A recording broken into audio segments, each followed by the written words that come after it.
Autumn is my favourite time of the year. In the garden and in farmers' markets, the produce is absolutely gorgeous. And two of my favourite things are pears and almonds. And so I thought for this month's Essay Life magazine, I would combine them in my pear and frangipane flan. That's hard to say after a few drinks. Now, it's absolutely simple.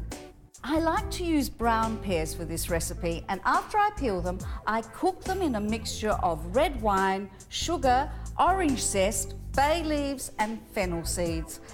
Cook them until they're tender, maybe about 20 minutes, depending on how ripe the pears are. After the pears are cooked, we reduce the wine down to a glaze, and that's going to be very special at the end. Our flan is just a simple short crust pastry.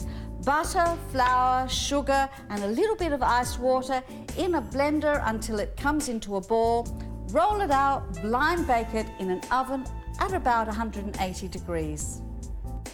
The most delicious part of this flan is the frangipane filling, and that's really just a question of adding some butter to your food processor, icing sugar, 1 whole egg, 160 grams of almond meal, 50 grams of flour and some delicious amaretto liqueur, and just make it come together in a beautiful mixture. It'll be quite crumbly, and that's fine. There we are. That part of the recipe's done now. When your pastry case is cool, you can fill it with your frangipane, which is a sweet almond paste. It's used a lot in French pastry making. Just use a wet spoon to spread it out nice and evenly. Make sure it goes right out to the edge of the tart. It doesn't have to be perfect because our pears are the crowning glory and they're going to cover up any little omission. Halve and core your pears, but leave the stem attached. That's going to be a little decoration. Cut them nice and thinly and then lay them on your tart in a circle like so, starting from the outside and working your way in. And now pop it into the oven for 40 minutes at about 180.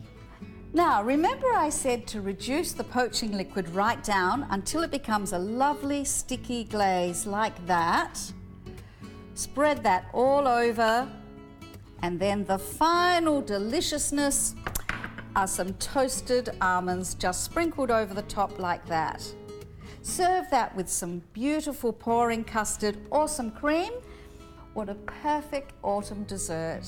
And of course, you'll find this and other beautiful autumn recipes in the new May issue of Essay Life magazine.